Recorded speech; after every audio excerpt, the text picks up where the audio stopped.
adding on a little bit to Dark Night of the Soul. I'm on a roll today. So, I when I really started working on my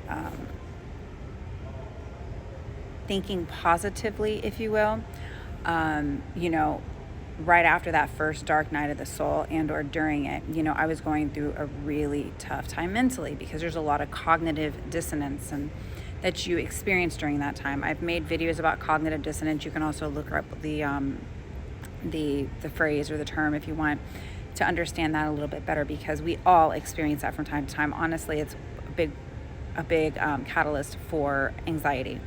So with that being said, I remember just waking up every morning with anxiety so bad where I didn't want to get out of bed, you know? And I was drinking pretty heavily for several years. I typically didn't start drinking until the evening hours, but during that time, I started drinking earlier in the day because the only way I could get up and, you know, start doing things was by having alcohol in my system. And it was not a good feeling. I was not in a good place. I knew it was going to get better.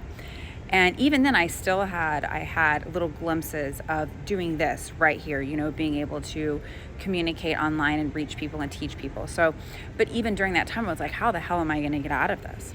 So what I started doing was I'd start waking up, and instead of focusing on all the things that I didn't have and being away from my children and all the things that were, that looked like they were falling apart, and or looking toward the future and all the things, the bills that I had, compiling, or all the things that I had coming up, what I did was I decided to be, what am I thankful for right here and right now? What can I be thankful for right here and right now? And I would just start going over all the different things that I was thankful for. Thankful for the breath on my lungs. Thankful for my vehicle before it got repossessed, that it would start when I go out there, because I was actually driving Uber at the time. Loved that. I love being around people. At that time I was still able to see my children on a regular basis. And, I was thankful for them. I spoke to them very, very often, most days. And there were just so many things that I was thankful for, and no matter how difficult things were going on in my life, I always put on a smile, and I tried my absolute best not to put that on other people. And it was just funny how the more I did that,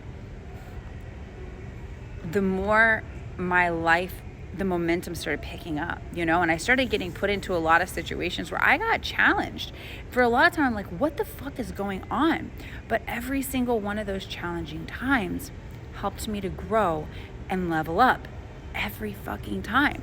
And it seemed like they were the most chaotic situations, but the most chaotic situations are the ones that get us to grow the most. They're the ones that get us outside of our comfort zones, the ones that make us realize what no longer serves us needs to go. And so, I got to the place where, I just mentioned in the black magic video as well, that you have to be careful with what's going on in your mind and your heart, because that is what you ultimately manifest. We create our own reality. And so my reality started changing little by little by little.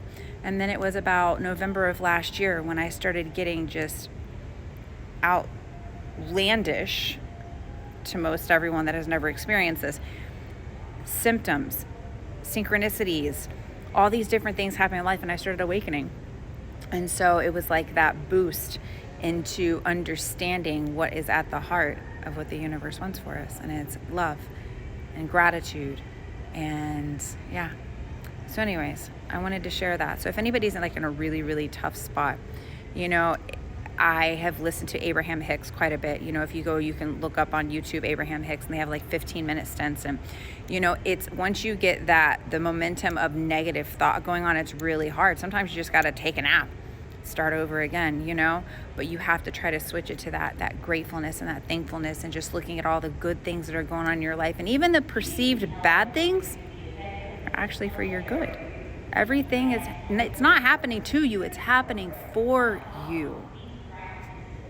Love you guys. Give me a like, give me a share, give me a follow. We'll be doing the same thing back to you. Mwah.